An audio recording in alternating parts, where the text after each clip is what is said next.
సర్వనాశనం చేసేస్తున్నాడు రాష్ట్రాన్ని. అతనికి అధికారాన్ని ఒక గిలక్కాయ ఇచ్చినట్టు ఇచ్చారు. ఆ గిలక్కాయతో ఆడుకుంటున్నాడు.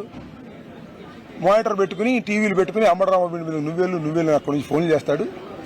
ఎస్పీలు వస్తేనేమో రావద్దని చెప్తాడు. ఈ రకంగా ఒక దుర్మార్గమైనటువంటి ప్రవర్తన చేస్తున్నాడు. రెడ్ బుక్ లో జగన్ ఉన్నాడో లేదో తర్వాత తెలిసిందంట. ఇప్పుడు తెలీదా నీకు?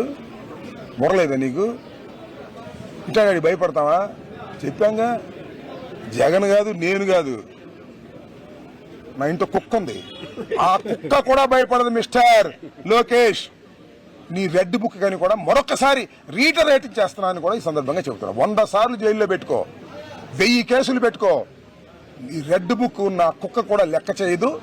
మరోసారి చెప్తాను, రాష్ట్ర వ్యాపితంగా ఇదే నినాదం. రెడ్ బుక్ మా కుక్క కూడా లెక్క చేయదు అనేది నిరూపిస్తాం. ఇప్పుడు మీదే కాదయ్యా రాజ్యం, మేము చేశామయ్యా రాజ్యం, మళ్ళా మాకు వస్తుందయ్యా రాజ్యం. అప్పుడు ఏమవుతారయ్యా మీరు చేసిన పాపాలకి?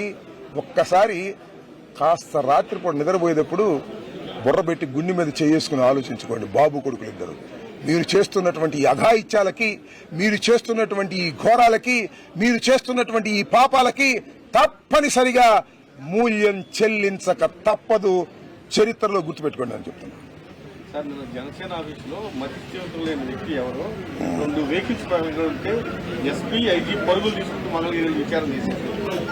మీ ఇంటి పక్కనే ఎస్పీ ఆఫీసు, డిఐజీది 7 గంటలు. ఏదో నిన్న కూడా నేను చూశాను.